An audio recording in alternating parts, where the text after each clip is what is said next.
really a story about betrayal and lying and greed.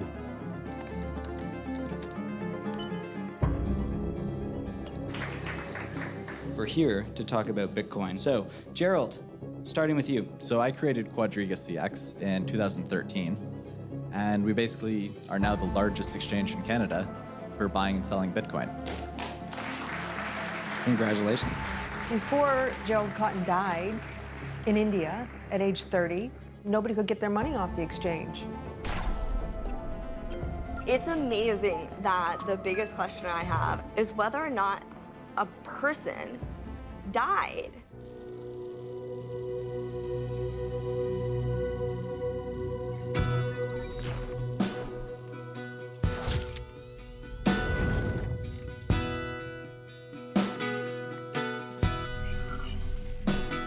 The reported death of Nova Scotia businessman Gerald Cotten is tragic. When the 30-year-old died suddenly last month, leaving apparently $250 million in cryptocurrency locked on his personal laptop. Night was dark, the wind did roar.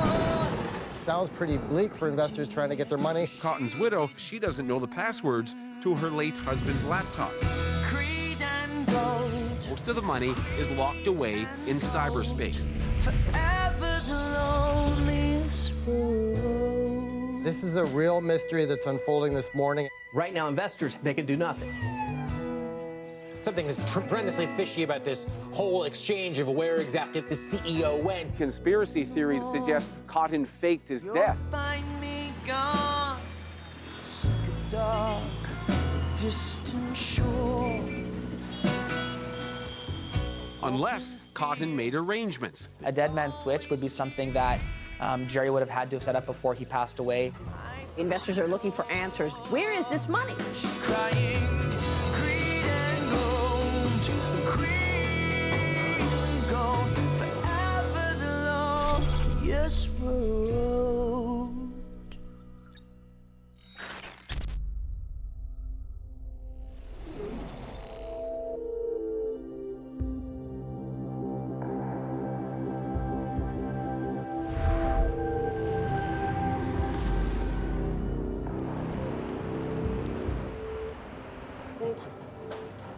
There's so much intrigue, there's so much funny business, you know? So it's kind of like connecting the dots and see what you can come up with. Maybe he was going to fake his death. Maybe he actually died. I don't know. That's another good question. I am an independent journalist, and I research cryptocurrency. First, I got interested in it because of the technology, and then over time that led to a fascination with financial crimes.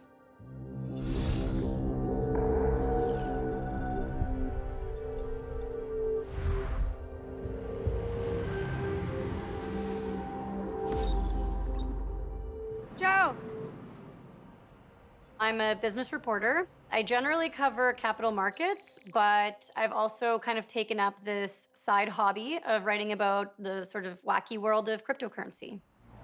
I still sometimes just think about this story all this time later. What do you still think about? I don't know, there's so many crazy theories out there on the internet.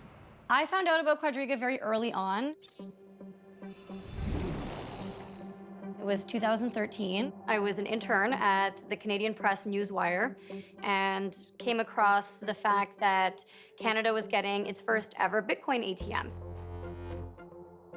It's now up and running at the Waves coffee shop in downtown Vancouver. The virtual currency is traded in cyberspace and stored in a user's online wallet. And you go to a business that accepts it. They ring you up, you can scan a code on your phone, your balance goes down, and now you're enjoying your morning cup of tea. A Bitcoin ATM is a standalone machine where you can go up, put in cash, and you can buy Bitcoin just like that.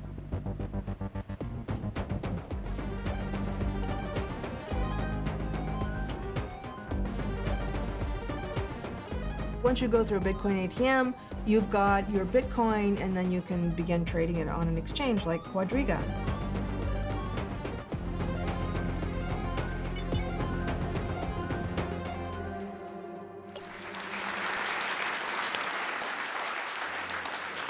So for those of you who aren't familiar with Bitcoin exchanges and what we do, I like to compare it to a stock exchange. However, instead of trading stocks on our exchange, people trade Bitcoin. You have buyers and you have sellers, and they get matched and they transact with one another.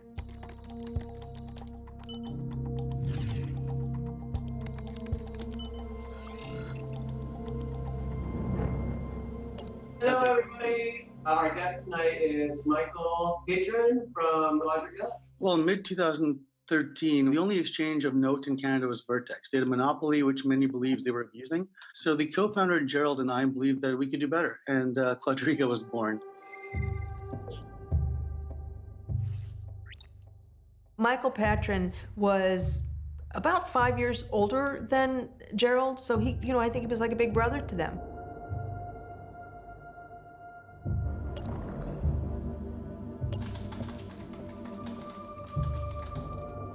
So he was one of the people that taught Gerald the ropes in this sort of business. As far as crypto exchange founders go, Gerald actually had a fairly public presence, presenting the image of a trustworthy businessman, of a trustworthy entrepreneur. And he was, he was speaking our language. Today we are joined by Gerry Cotten, the director of Bitcoin Co-op, the founder of QuadrigaCX.com. And let me paint the picture. Mr. Cotten looks probably exactly what you think an internet genius would look like. A young, attractive man. I was doing some research because I knew you were coming this week. To be honest, I got more confused doing the research. With Bitcoin, so it's just a string of numbers and letters sending a payment to another string of numbers and letters. And when I send a transaction, it's recognized by a bunch of other peers in the network. And then it's publicly recorded into the public ledger, which is called the blockchain. See, that's the cool part about Bitcoin. There's a public ledger. So you can actually see all transactions that happen in the Bitcoin network. Really? Ever, yeah. So it essentially removes the need for a central authority. It's like the bank. It's interesting that this all kind of came out in the sort of aftermath of the global financial crisis. That crisis made a lot of people stop and go, well, why are we trusting these financial institutions? Why are we trusting these banks? There's no need for a central authority because everyone is the central authority. Ah, right. Which is the beauty of it, because then you get rid of the fees and a lot of the borders and things like that. Right. But how does Joe Schmo get involved? Well, the first thing I'd recommend doing is visiting Bitcoin Co-op.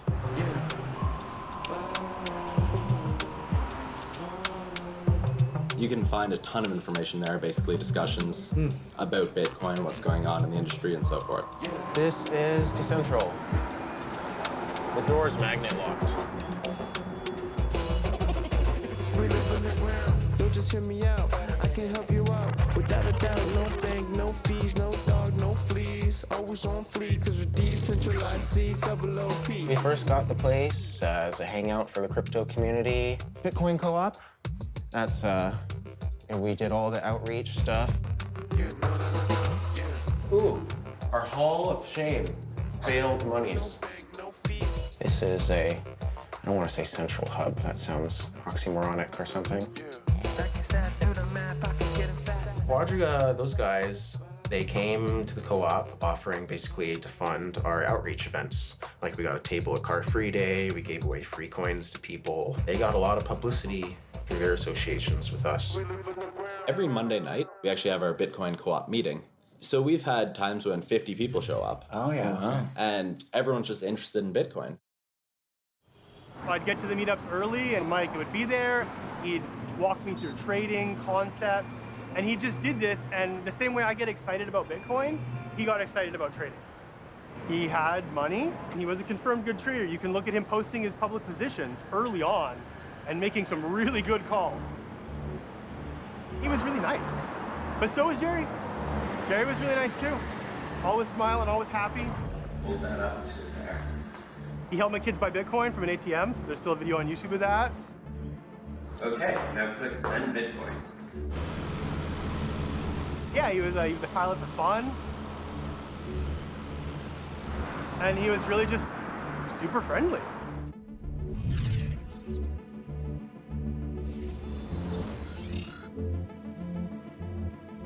In many ways, Toronto Bitcoiners are a pretty small, tight-knit community. I'm the founder and CEO at Outlier Solutions. We're an anti-money laundering compliance consulting firm. So we spend most of our time trying to keep people out of trouble. I started going to meetups. That was where I first learned about Quadriga and where I first met Gerry. He was a really likable guy. Cool, it works. He was a really bright guy. He was really funny. One of the best parts about Canada's new money is that it's fully waterproof. Check it out. I was a person who had strong suspicions, and I didn't come out and say that publicly back in the day. And I think that there are a lot of folks in the community that are in the same boat, where we had a lot of reservations in terms of Quadriga generally, but we liked Gerry and we didn't want to see them fail, and we didn't call it out publicly.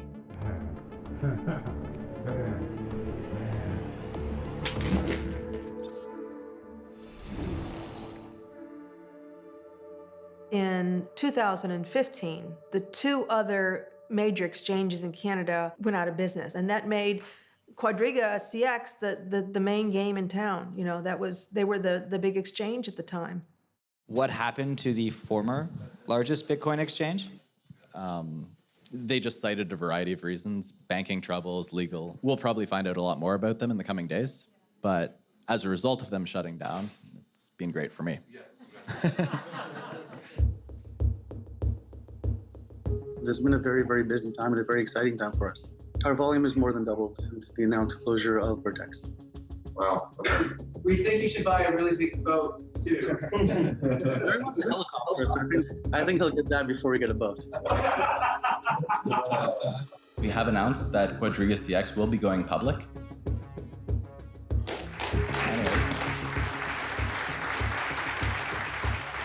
In 2015, they start, promoting it as the soon-to-be first publicly traded cryptocurrency exchange. And at the time, I thought, well, if they go public, that'll be a pretty big story. We have some plans that I am itching to tell you about, but they are amazing press releases, and I've been told to shut up about them. Michael Patryn, he was kind of instrumental to this push to take Quadriga public. And then the effort to take Quadriga public ultimately fails. Patryn says that him and Gerry have a big falling out. His involvement in the company ended, and he stopped knowing anything about the day-to-day operations of Quadriga. It does seem as though Mike had ceased involvement in 2016. It seems that way. Emphasis on seems.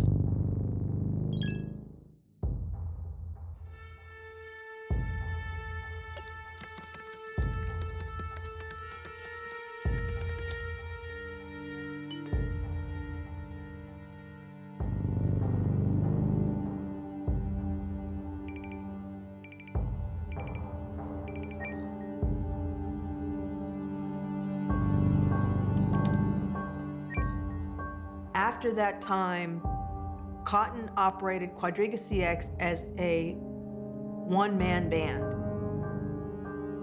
Maybe he didn't want to lose control. Maybe he kind of liked having this situation where he had total autonomy over this exchange and just so much power.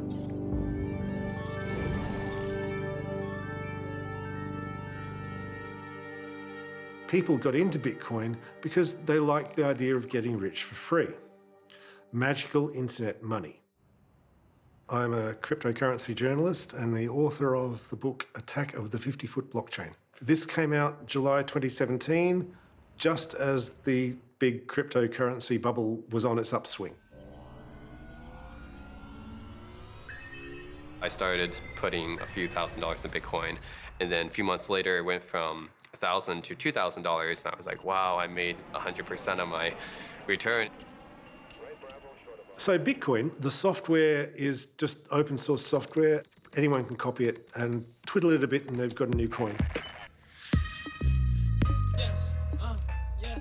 The bubble of 2017, that bubble was people pretty much just trading between the different cryptocurrencies and making a lot of money doing it. Like a lot of money doing it. Bitcoin, Ripple, Ethereum. Got me investing in each of them. Bitcoin, Ripple, Ethereum. I got that crypto making me millions. I turned $350 into $12,000. He became a millionaire at 24.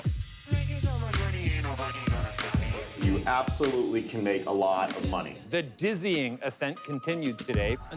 It hit a peak in December, mid-December, where it was nearly $20,000. In 2017, about over $1 billion in transactions went through the exchange. There's so much money coming on to Quadriga now. All of a sudden, he's got this windfall of hundreds of millions of dollars. The other key player is Jennifer Robertson. That is Gerald Cotten's girlfriend, ultimately his wife. I knew that he was engaged, but he was very private and very quiet about that. People who thought that they knew him quite well said that she sort of came out of the woodwork. They didn't know who she was. We know that she changed her name, which makes her quite mysterious.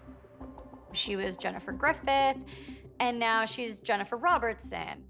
There were also these rumors. At one time, she seems to have used the name Jennifer Forgeron. She didn't become Jennifer Cotten.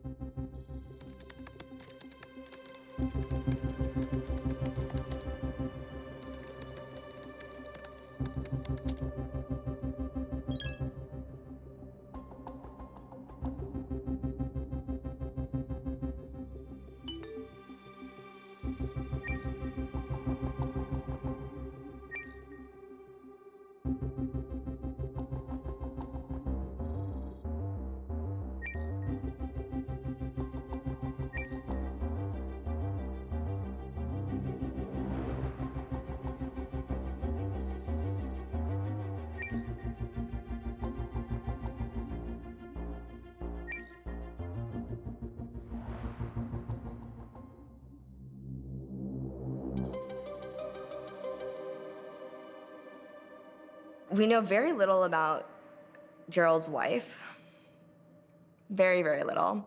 We do know that Gerald was living a very lavish lifestyle, which included a lot of travel, the purchasing of at least one plane. Jen and Gerry lived a life of luxury. He had this 51-foot sailboat. We know that they had all of these properties together, all of these wonderful vacations, staying in these fancy-looking hotels. Mostly when we corresponded, it was electronically, and he was usually traveling somewhere. So I just got the sense that he was traveling and enjoying the work from wherever you are mentality.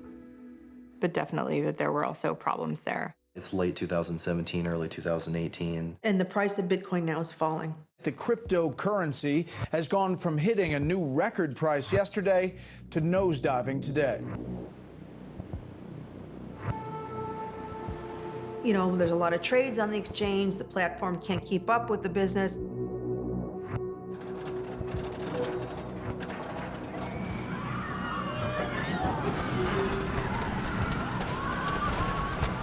And then they started running some real problems.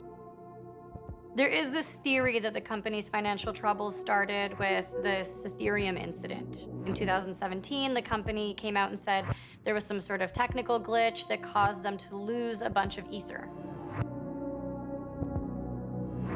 So this money was effectively sent into a black hole. You know, it went undetected for a very long time.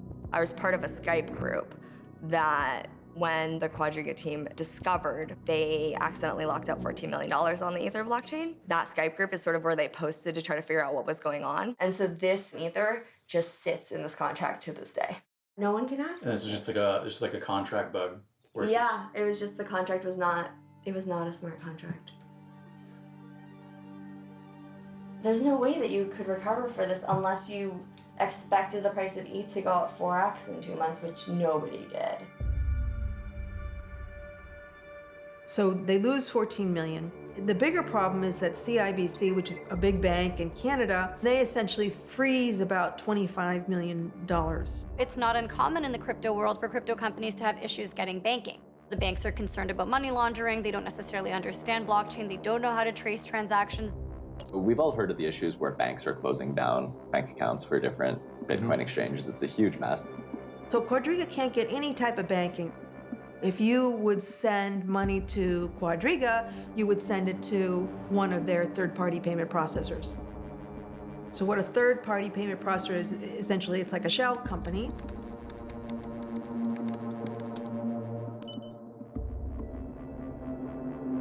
And they'll sort of funnel money through this web of accounts or shell companies. The CIBC funds, they froze them because they didn't know the source of the accounts.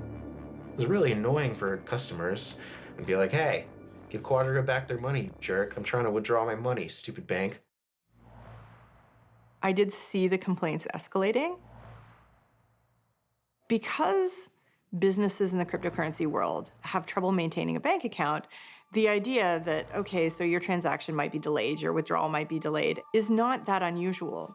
They posted Facebook updates every day, almost every day during this time. And even on Reddit, people were saying, oh, people always got their money. It just took a while, but no one ever, didn't receive their money. At that time, this was October 2018. So I believe them. January 14th, 2019.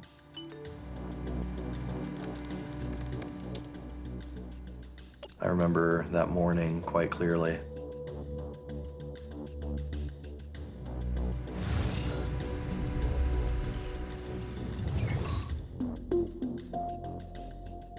There was this notice from Quadriga that Gerald Cotten died suddenly.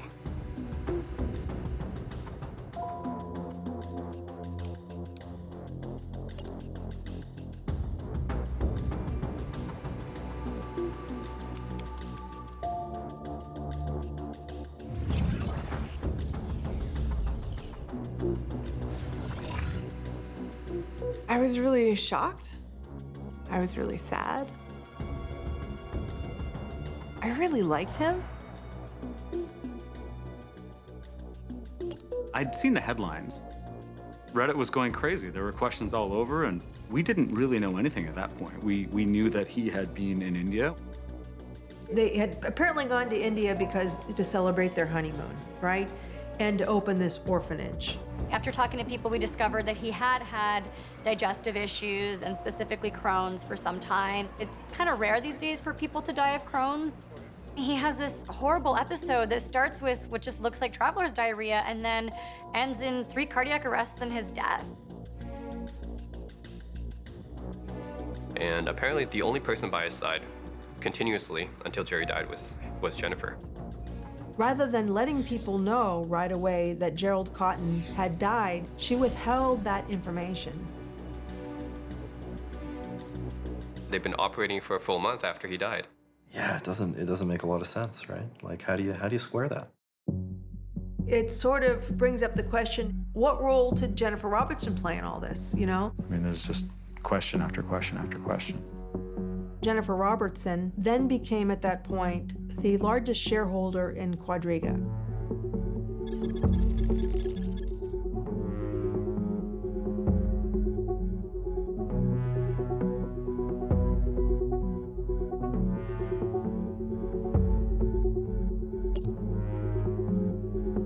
So then the sort of panic about withdrawals escalates. They put in limits, $50,000 per month. People were trying to get their money out, but they couldn't. It was obvious things were really bad. Suddenly the site goes down.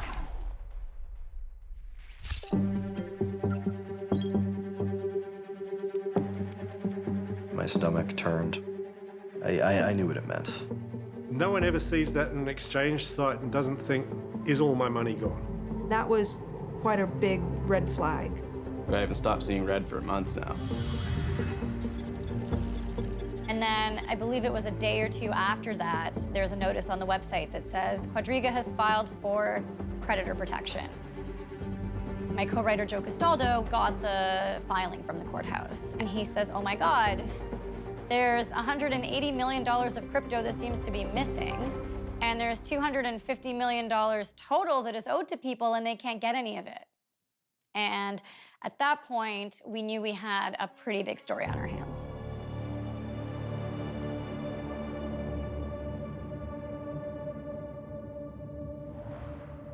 That moment when that notice appeared on the Quadriga website, that was sort of like, wow. This is when people really realized what happened. Panic, worry, yeah, just a cocktail of negative emotions. Yeah, I was just wondering, like, wow, this really happened to me. Unbelievable.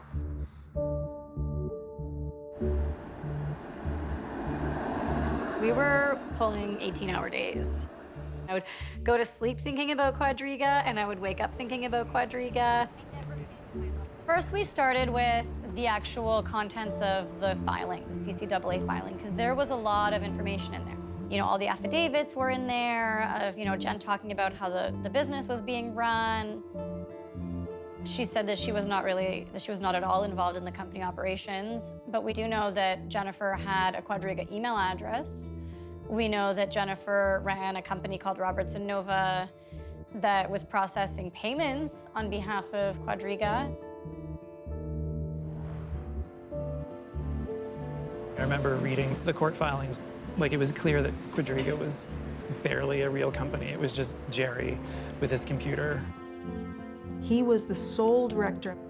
So this is one person, one young man who had access to hundreds of millions of dollars worth of funds. It really seems that Gerry had kept the other employees in the dark. There was only 7 contractors, I believe. There was some chat logs that were leaked by Aaron Matthews, one of the contractors. According to these chat logs, Gerry, he basically just took over running the company himself. If you wanted to withdraw, Aaron would send a request to Gerry, and then Gerry would honor that request manually. He was the only one that actually controlled, like, the crypto, the cold wallets. Your cold wallet, that'd be your bank vault that has $100 million in it. And then the hot wallet would be like the teller who has like 10 grand cash. So if you rob the teller, you're not getting all that's in the bank vault. If you lose the key to the bank vault, you've lost the gold bars. This is exactly how it works. If you lose that key, your coins are gone. It's not normal for an exchange owner to be the only key holder.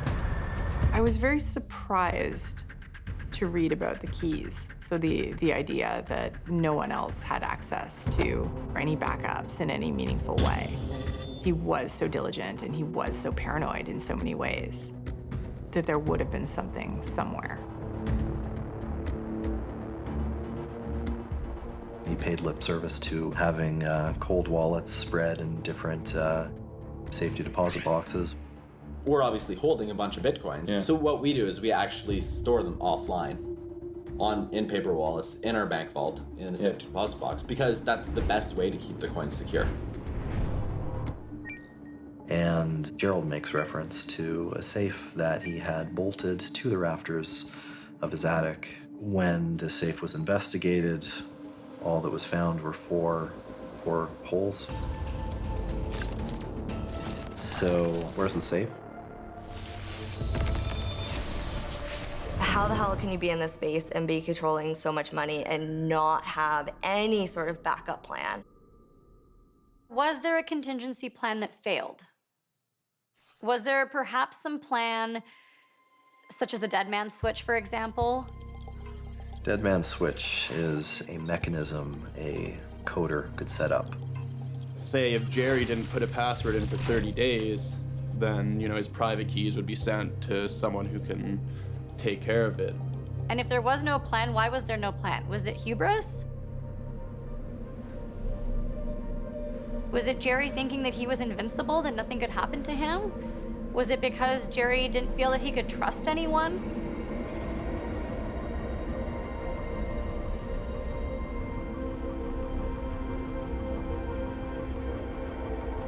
Well, what happened, Gerry? Where's the money?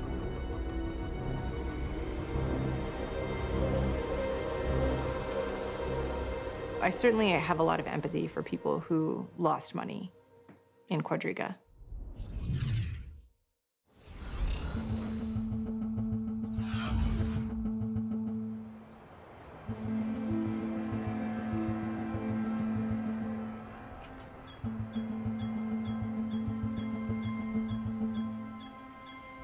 Actually, I think this is maybe you can do a left turn here.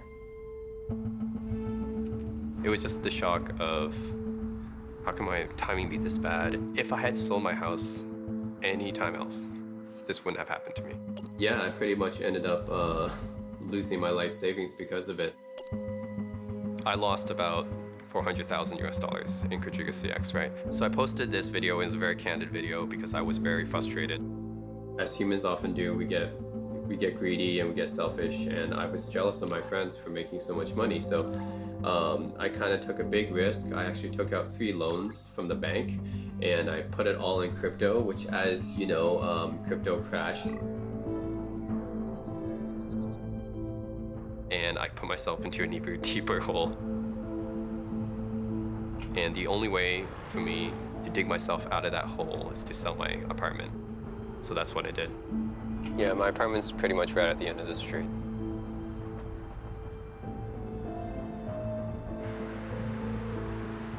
I was in the west one, which is this one right here, 5th floor. I sold it at a time when I also wanted to kind of move back to Canada. I wanted to quit my job, but it's what came after, you know, that kind of really shook me.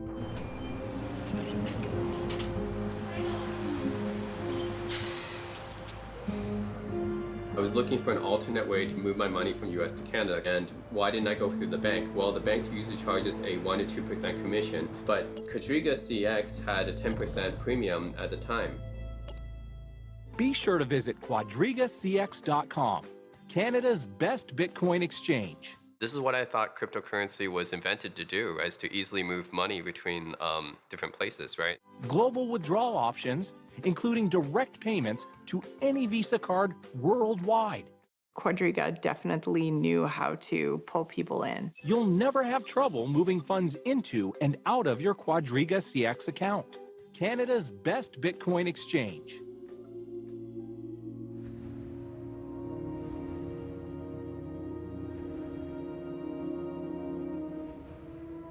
I was really depressed, right? I was basically gambling with my money. The only investment advice that I ever give anyone when it comes to Bitcoin, cryptocurrency, anything that's really high risk, is think about all of your money. Picture it just catching fire and burning slowly. And at the point where you start to cry, make sure that you're putting less than that into something that's super high risk.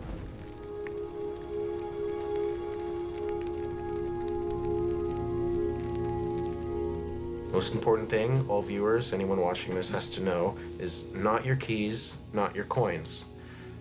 Never leave all your money on the exchange. Where people run into danger is where they try and turn their Bitcoins into more Bitcoins by using their Bitcoins.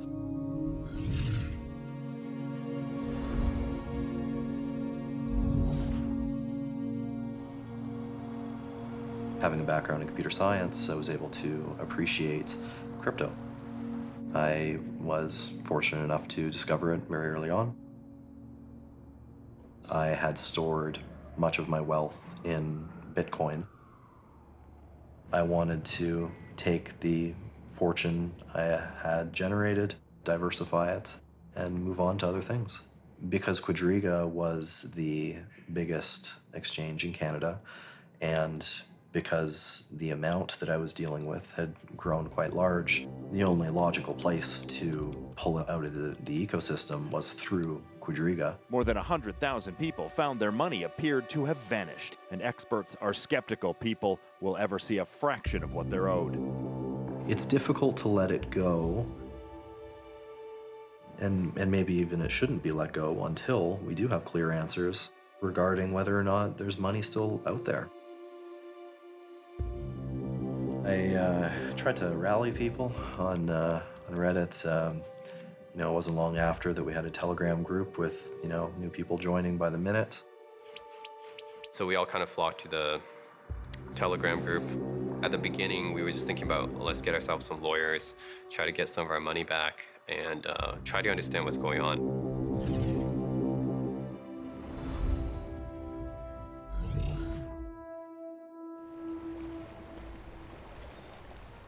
So then Joe had the bright idea to go and track down the will. In November, Gerald writes his very detailed will. On December 9th, he dies in India. The fact that he had updated this will just 2 weeks before he died, that was a real shocker. And mind you, this is 2018, so everything's falling apart on the exchange. The problems with the bank, people are complaining that they can't get their money off the exchange. So things are falling apart. He writes a very detailed will.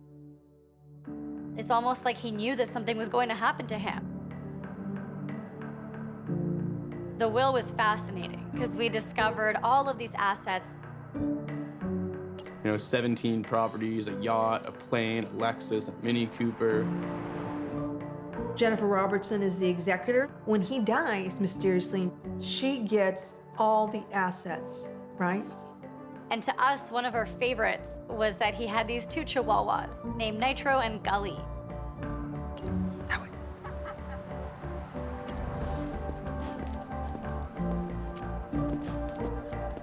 He had left this sum of money, this $100,000 trust, for the care of these 2 chihuahuas in the event that Jennifer doesn't survive him. Nitro and Gully. I hope they're doing okay. I do. Just how meticulous he was about laying out what was going to happen to his assets, even his dogs, after he died, and yet compare that to the mess that Quadriga was. It was crazy. The cryptocurrency confusion is attracting a growing number of lawyers and accountants suggesting they can sort it out. Ernst & Young were brought in to be the monitors on the CCAA protection, which is the stage before bankruptcy.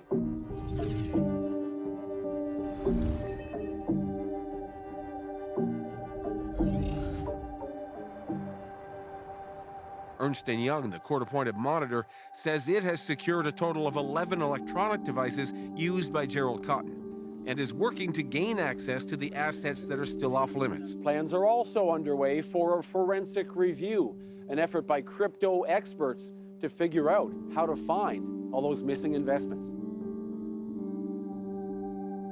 You've got this firm from the sort of traditional mainstream financial world. They're having to wrap their minds around this whole new asset class. There's a lot of questions about where all the cash was flowing. And this is why Ernst & Young clearly got the high-powered forensic accountants on it, because they needed them. The first 2 Ernst & Young reports came out. There were no company bank accounts. There was no segregation of funds. Everything was sort of mixed in together into a giant pool.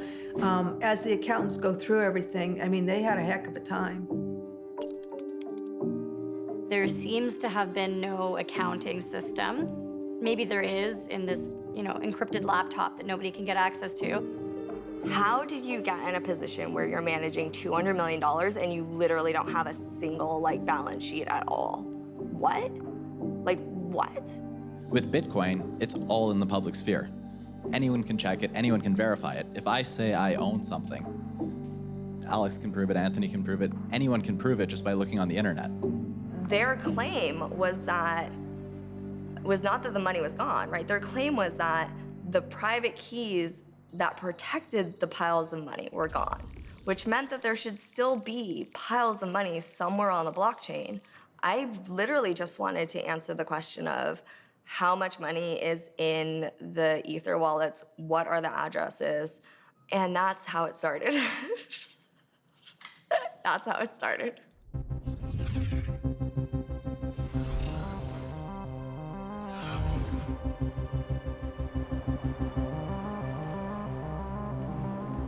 I am the founder and CEO of MyCrypto.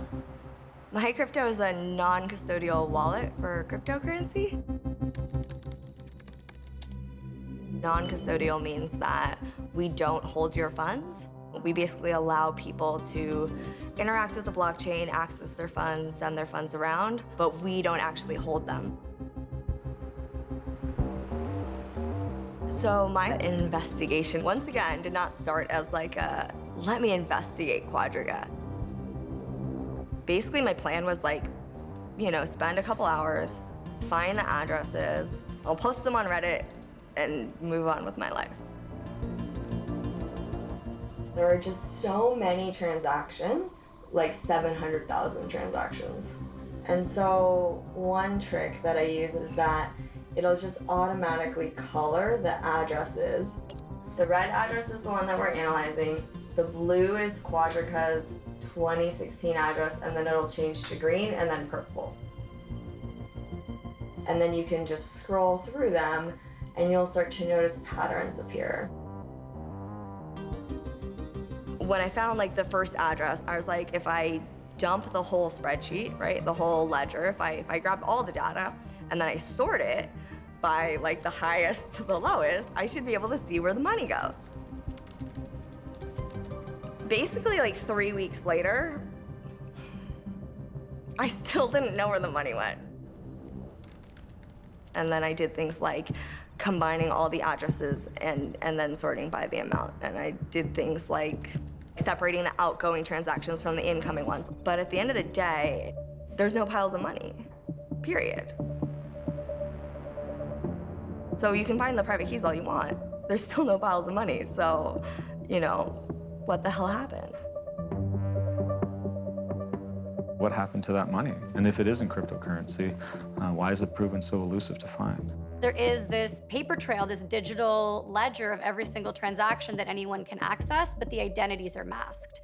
So you can see the address of a Bitcoin wallet that moved money to another Bitcoin wallet, but you wouldn't necessarily know who controls those wallets.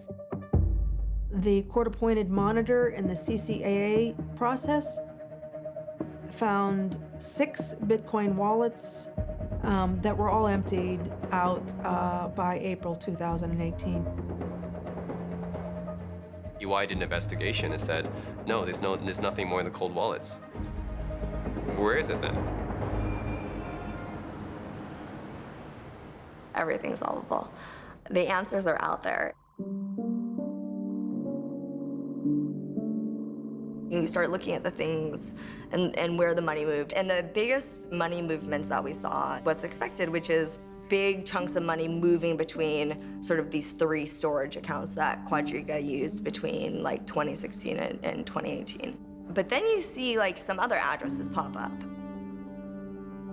So this is one of those weird red addresses. It is an address that just really consistently appears from the very beginning of Quadriga. There's these other accounts that money was sent to. Maybe all the single transactions were 100 ETH, but there were thousands of them. This is insane. When you look at the USD sort of equivalents, you have this list of addresses that have received $40 million, $50 million, $100 million. And then the question is, okay, so who owns these addresses, right?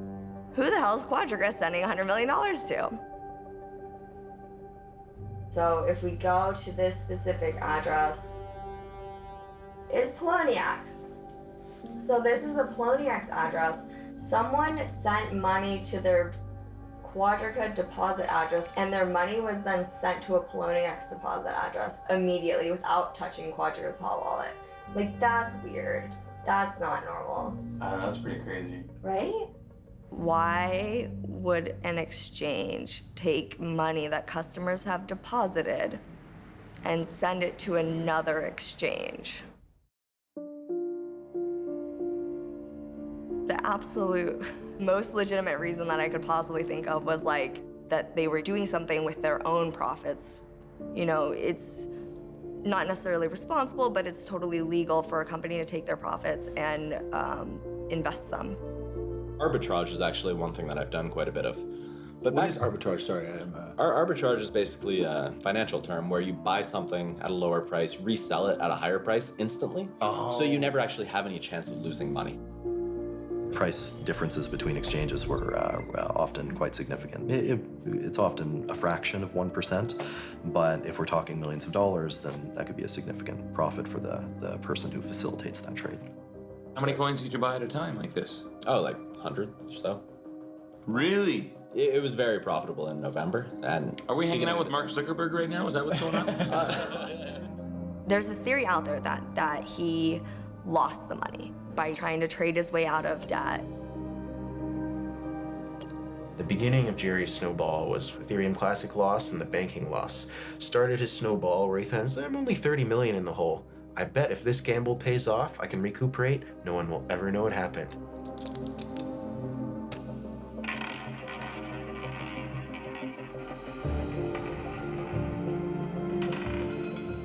Gerry seems to have thought that he could trade his way out of his problems, the sort of trading that's gambling.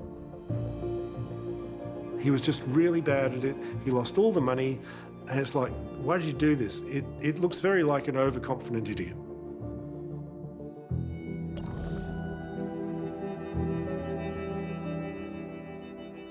I'm not convinced that he's a bumbling idiot, because if you're operating an exchange, there is opportunity to do a whole bunch of nefarious things.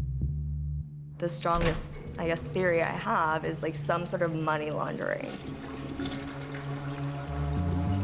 Criminals commit crimes. Those crimes generate profits. They want to hide the money by moving it through the financial system, and the process of hiding that money is called money laundering. Cryptocurrency is both very easy to trace and very hard to trace. There could be wallets that people didn't even know about. Once you get to another exchange, then only the exchange knows what happened with those transactions, right? Because it could be transferred between different accounts at that exchange. It could be converted between different currencies. Then it could move to a different exchange through a different wallet address. And at that point, you sort of lose the paper trail. As soon as you start involving different countries, different currencies, it becomes much harder to trace. I went on Twitter and I said, like, here's some interesting transactions or interesting patterns. And that's when the people that had been doing the research, the journalists, that's when they started being like, so you guys followed the money, but like, here's his social background. Here's the business documents. Here's the list of people, like real life people in his life. And that's when I was like, oh shit, this is amazing. Like, this is terrible. This is like the best story ever.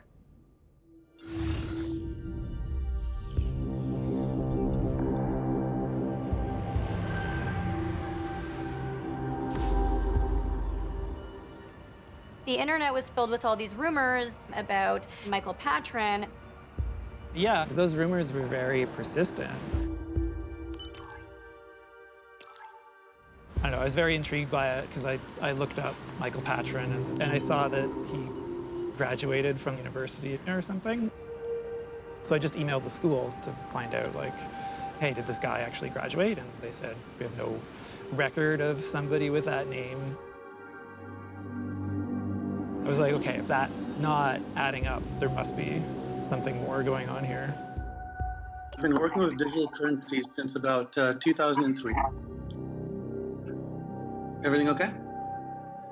Someone at the time had posted how he was actually this money launderer, or that he was an identity theft, and that he actually went by a different name, which was Omar Dhanani. Omar Dhanani is a guy who served time in prison in the United States for his role in an identity theft and credit card fraud ring called Shadow Crew. And the service that he provided to Shadow Crew members was a money laundering service. So Shadow Crew gets busted by US authorities. And he was sentenced to 18 months, and it does look like he served close to that sentence. And then we've managed to obtain the booking photo of Omar Dhanani from the Passaic County Sheriff's Office in New Jersey, where he was taken in on his Shadow Crew charges. And we tell Michael Patryn, look, we have these 2 photos of you. And I mean, they're of you.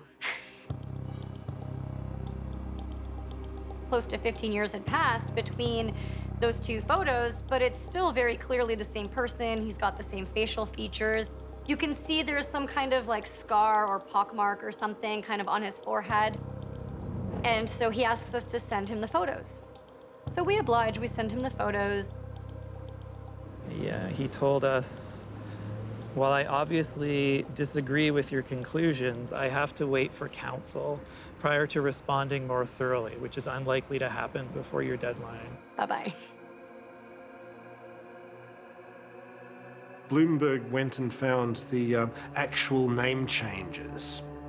He went from Omar Dhanani to Omar Patryn and ultimately to Michael Patryn. So his name is Michael Patryn, that's his legal name, but he is the same guy who was Omar Dhanani, the convicted hacker.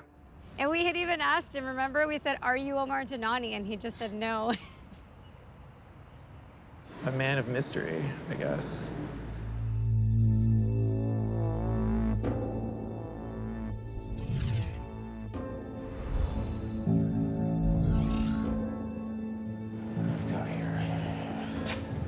This is our headquarters of sorts. I can see your car from here. You are currently not being robbed. I knew Mike better than Gerry. Some people will call him a huge tough guy. One time, his dog got hurt. He practically cried. Teeny little dog. It was kind of humorous to me. Like, wow, his gangster view. I think that's probably a lot of people who do bad things. People are very complicated. Like, I heard accusations about identity theft. You know, when I told him, you have to tell me the truth, your name, what you've done. And he just refused to be honest with me. So I just said, we can't be friends anymore. How do you get to a point where this individual, who's definitely known to police in Canada, is responsible for people's money?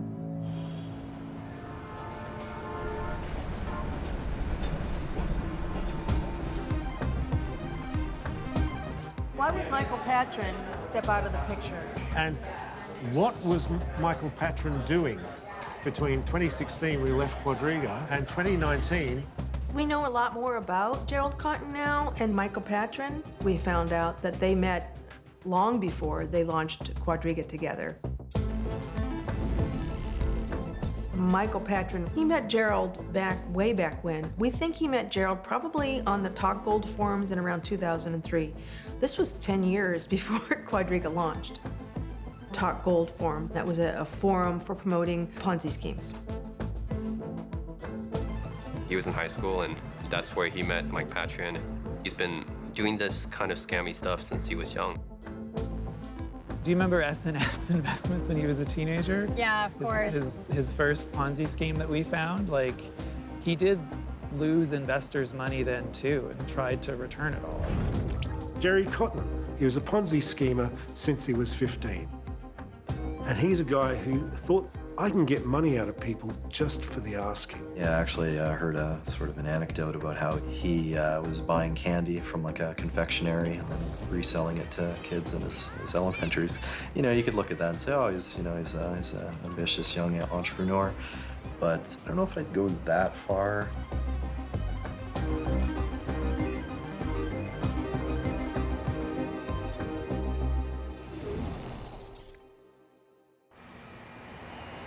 After his release from prison, we know that Omar Dhanani was deported to Canada and then registered a company called Midas Gold.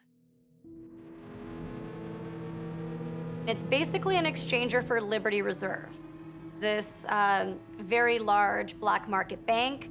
So he gets back into moving money again, because that's what he knows best. There was evidence that Gerald Cotten was involved in that as well.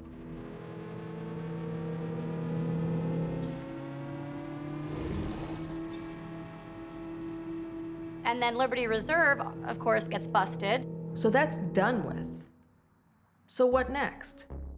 Well, suddenly, Cotten and Patryn appear in Vancouver in the Bitcoin, community. With Bitcoin, you basically get rid of that large corporation. So I was really, really fascinated with that technology. He talked up the sort of libertarian Bitcoin angle. I believe in everything you guys believe. You should trust me. Everyone liked them. They supported the community. In a time when no one else really would. He almost never said anything in a co-op meeting. He sat there and smiled. Always smiling. Maybe in hindsight, there's a red flag that someone too generous is too good to be true. Money laundering and scamming people and Ponzi. Once you realize that Gerald's been doing that, it's harder to say, like, flip a coin, he could be a bumbling idiot or an evil genius. Like, you look at it and you just go, Well, what are the chances that both these people literally turned over a new leaf 6 months after their last Ponzi exit scam?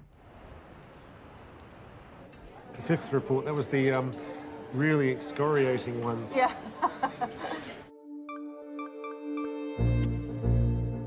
We have found out later through Ernst & Young, Gerald Cotten was setting up fake accounts on the exchange. 14 fake accounts, things names like R2D2. And C3PO. So if you would send money to Quadriga, what you would see in your Quadriga account would be not real Canadian dollars, but what were called quad bucks. QuadrigaCX bucks. This was kind of an in-between currency. They weren't real dollars. Now, the problem with that is you can make money out of nothing. He was funding these accounts with fake crypto, fake dollars. Okay, now scan the QR code. Bitcoin ATM, they're great tools for money laundering. If you didn't want to have a financial trail, you just go in and feed that cash, and it was hooked right up to the exchange.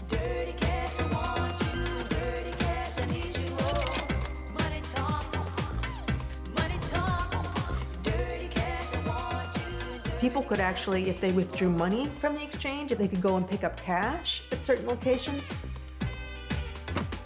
they'd even have boxes of cash sent to them, their door, okay? Shoe boxes of cash delivered. That's a tip-off to some funny business right there.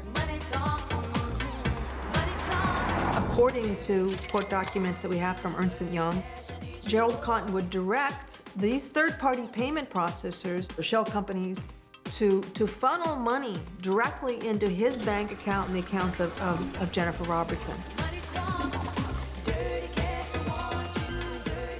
Oh, that's great. Famous stove. The stove full of all the unpaid checks. That's just fabulous.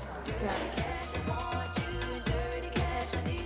There was a great photo, which was from one of the hearings, of a stovetop with bundles of bank drafts sitting on it that have been there for 2 years, uncashed. People were sending them money in 2017. They never even banked it or cashed it in any way. It's like, how does that work? It was some sort of money laundering chop shop. We take steps to make sure that people aren't laundering funds through our system. We obviously don't want to facilitate any sort of illicit transaction of that type. I'm just imagining the person at Ernst & Young writing those monitor reports. They don't actually say, and everyone involved should go to jail immediately, but they totally mean it. So you have to have a certain intelligence and an understanding of people and greed to be a good con man.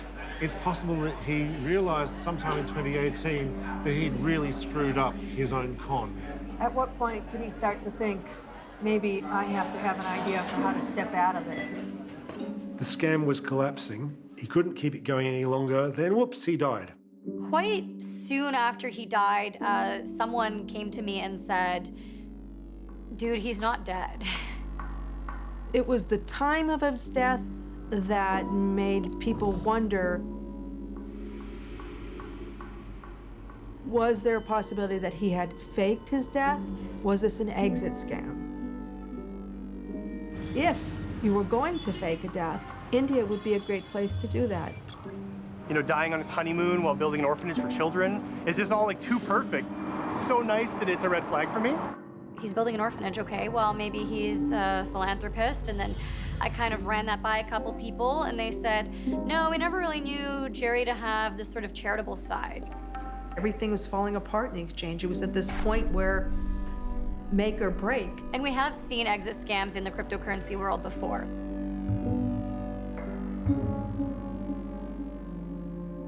And then someone came on the Reddit, QCX contractor. They claimed to be a contractor, and they showed internal screenshots of company communications.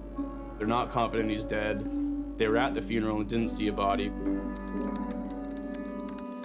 So this is something I came up with.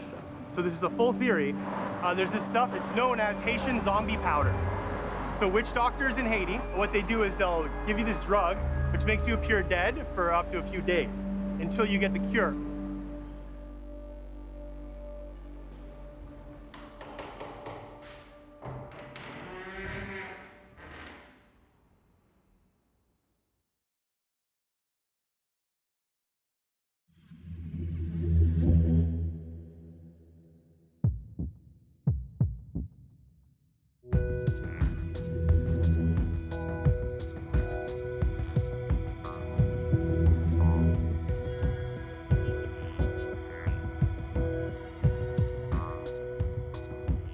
The conspiracy theorists on the internet are like, he's definitely alive. Like, no, everyone is like, we don't know if he's dead. We don't know if he's alive. Flip a coin.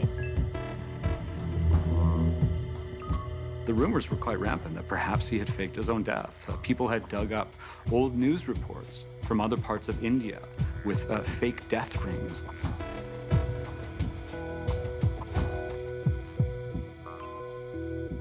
To me, it wasn't so much being driven by conflicting hypotheses, so much as it was kind of the thrill of the chase.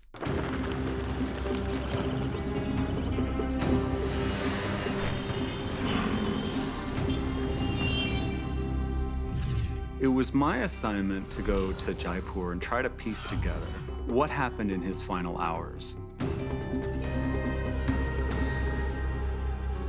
The first task was to find the death certificate. We hopped in an auto rickshaw and made it to the registrar's office, which was small. There were desks and shelves that were just stacked full of papers. And the next thing we know, they had pulled up the actual death certificate, and they said, would you like a copy? And we said, sure. And I just remember I was working with a local journalist who speaks Hindi, a local fixer, and just high-fiving, like, wow, this is great, we got it. And this is happening. The death certificate had his name spelled wrong. It was Cotten with C-O-T-T-A-N. That death certificate came from the official computer of the registrar. And it confirmed the address of the deceased at the time of death was the Oberoi Regulus Hotel, which is the most expensive hotel in the city. We got on another auto rickshaw and we traipsed across the city to the Oberoi Regulus. This place was built sort of as a modern-day palace. Very, very large, sort of verdant grounds. It's quiet, there's peacock calls. I'm not sure there are that many guests who show up at the Oberoi Regulus in an auto rickshaw. But they let us in, and then we said we'd like to speak with the general manager. He just said, it was very sad what had happened, and he didn't want to speak about anything else. And so that was that. We weren't able to entirely piece together their itinerary. They landed in New Delhi, and then they went to Jaipur. And we did know that their next destination was Hyderabad. They had said that they were going to open an orphanage. And a picture had emerged on Reddit showing this orphanage. And so the question was, is the orphanage real? Does it exist? And indeed, it did exist. With their names on the red sign, and their names were inside as well. Their plans were to spend 2 hours there and turn around and leave. 2 hours was a relatively short amount of time to book for something like that. For me, the big question was, what happened in the hospital? We had a statement from the hospital, but what we did not have was a really sort of detailed view into what had taken place. And so we wanted to find the doctor. Gerald Cotten had frequent episodes of vomiting and watery stools. The doctor said at first they thought it was just traveler's diarrhea, which is very common, of course, in India. He said Jennifer Robertson spent the night in the hospital with him, and then the following day, he had been booked for an ultrasound. As he was booked for the ultrasound, he started experiencing what the doctor described as restlessness and a shortage of breath. They were worried about a rupture or something else in his intestine. Things went downhill very, very quickly. He had a heart attack. He was revived.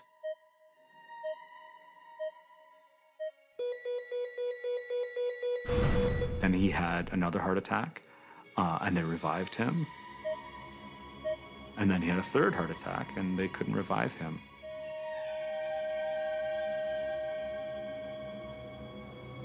And he died within about 25 hours of them touching down in Jaipur. He died within about 25 hours of them touching down in Jaipur. dramatic.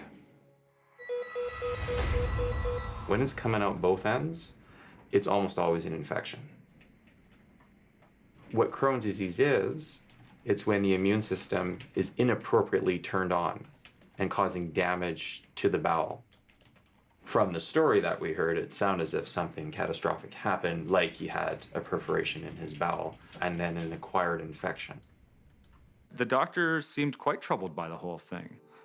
He said he made clear that he'd been running through this again and again and again.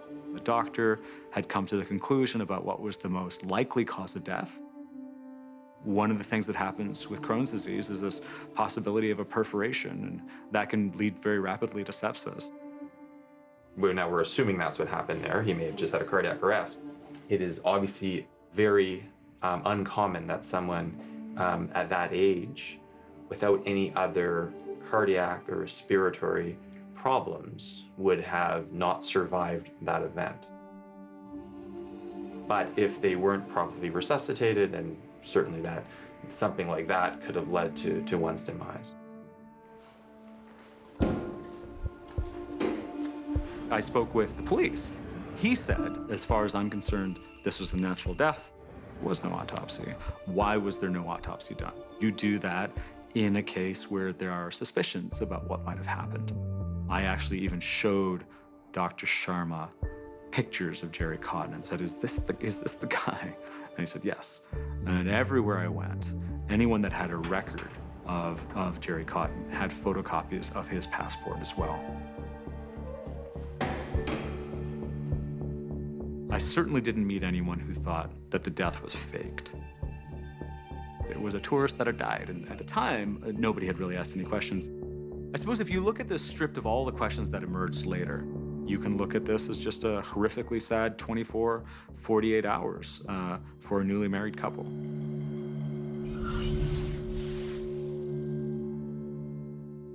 Reputable journalists have spoken to the doctor and so on, and think his story is good, but I think it would be ridiculous not to have doubts about it. We're talking about quite a lot of money. There's quite enough money to bribe absolutely everybody in all the chain, and Quadriga were not shy about blowing cash. I mean, it happens really quick. He gets sick on the 8th, he's dead on the 9th. You know, he's on a plane back to Canada on the 10th. The services are on the 14th. It's apparently, from what we know, closed casket. Jennifer Robertson is the executor, so she makes that decision.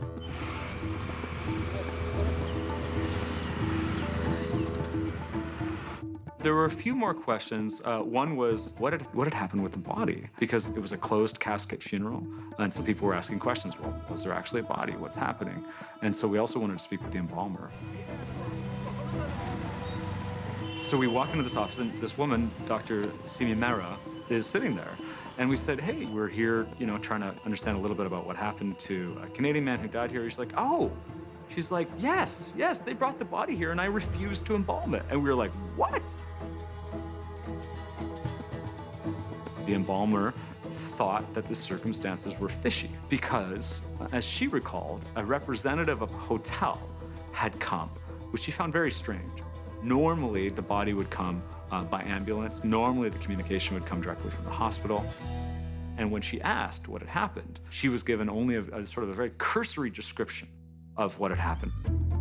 She's like, well, this is very, very strange. And so she said no. She suggested they take the body to the SMS Medical College. It's a place where police are often present. And so she said, take the body there. And so that's where we went next. We walked in, the first thing we walk along this hall, and the first thing we see a sign for anatomy department, which is what we're looking for. And we see this doorway that has 2 skeletons, both of which have what appear to be ping pong balls in the eye sockets. And on top of it, there's a sign that appears to all be made out of human bones, which is like, okay, that's a little Addams Family. Then we wanted to see the records. So they came back with just this very kind of thin dossier. And it showed they had photocopies of his passport. And it also showed the people who had dropped off and taken the body Those people worked for the hotel. Where the body had been in between, I don't know. I would think it would be a very strange thing for a luxury hotel to bring a body onto its premises, but there's not very much that's normal about this story. Nobody's seen the body. So is this really Gerald? Nobody really knows for sure. I'm not convinced he faked his death, but I'm also not convinced that he's dead. I'm 80% sure that he's dead. 75% sure. You know, people just don't believe that he's dead. They want to see a picture. They want DNA. Lawyers want the RCMP to exhume the body of QuadrigaCX founder Gerald Cotten. The now 76,000 creditors are pushing the Royal Canadian Mounted Police to dig up Gerald's body soon because it's already been in the ground for over a year. If it isn't Gerry, then it's obvious disappear and fake your death. And if it is Gerry, then we have to ask, could he have been attacked, murdered, poisoned? I'm here with the crew of the deadliest catch. It's pretty stormy out here and the wind's really picking up. Gerry was definitely very paranoid as the public face of an exchange. He spoke at a couple of conferences, and he seemed very paranoid about getting kidnapped. I better get inside the captain's orders. He said that it's just too rough and I'll fall overboard. This is a massive, massive scheme that came unraveled, and you have to think, how much money would it take to kill Gerry Cotten? Would $200 million be enough? I think Gerry's the only one with the whole story.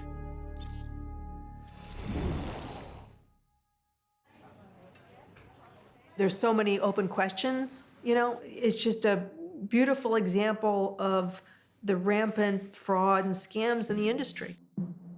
A lot of people are still convinced that, you know, they took the money and ran, but I feel like after that OSC report came out, it's pretty clear that the money has already been long spent and is gone.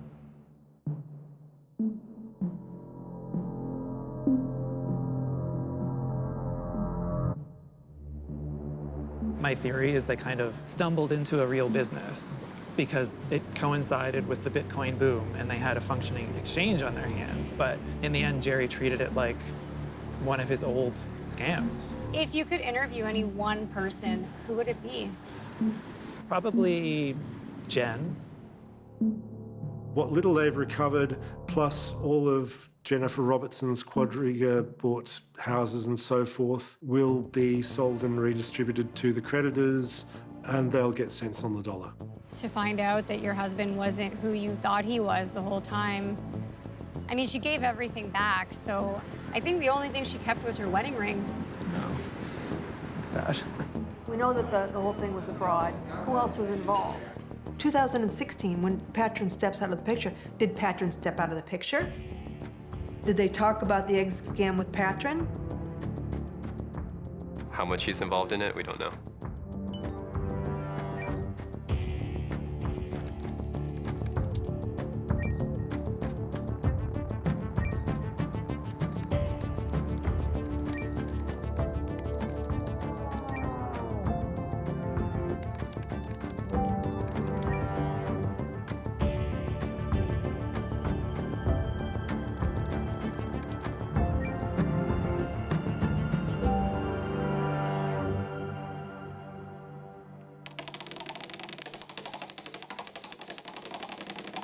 I don't buy the story that the money's gone.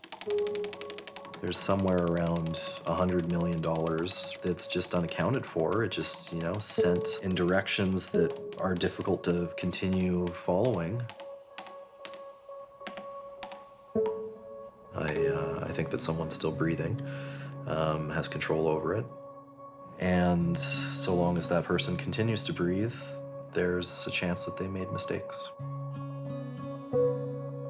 If all of the clues live on the internet, and if all the insights come from the internet, then the person that's most equipped to solve it is someone who really deeply understands the internet. People are looking for answers and people want justice, and that's, I think, what most people in the Telegram group want. It's not just their money back, but they want to see justice served. You cannot have a $200 million fraud just happen and everyone go, lol, whatever. It's not just regulation, it has to be effective regulation. And part of it is, I think we need more and better enforcement. If someone is getting punched or stabbed or shot, that's going to take precedence over somebody losing a few dollars or many dollars. And I understand that. But on some level, if we never investigate these things, if we never prosecute these things, they're going to keep happening.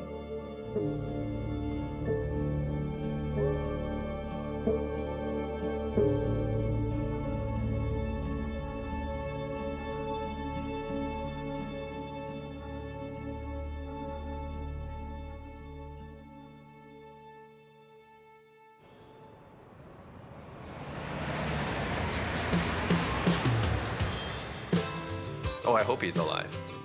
Yeah, I hope so. I hope he's alive and we get him, we get our money back, but... A perfect world, I'd like them to find Gerald Cotten sitting on a beach and lock him up. You're going to the end of your road, and now you're looking for... Where's the money, Gerry? Where's the money, and will we ever know? You think I was fooling you? Well, you're only fooling yourself, 'cause I'm gone with the money. I'm gone with the money. I'm gone with the money. I'm gone with the money. I'm gone with the money.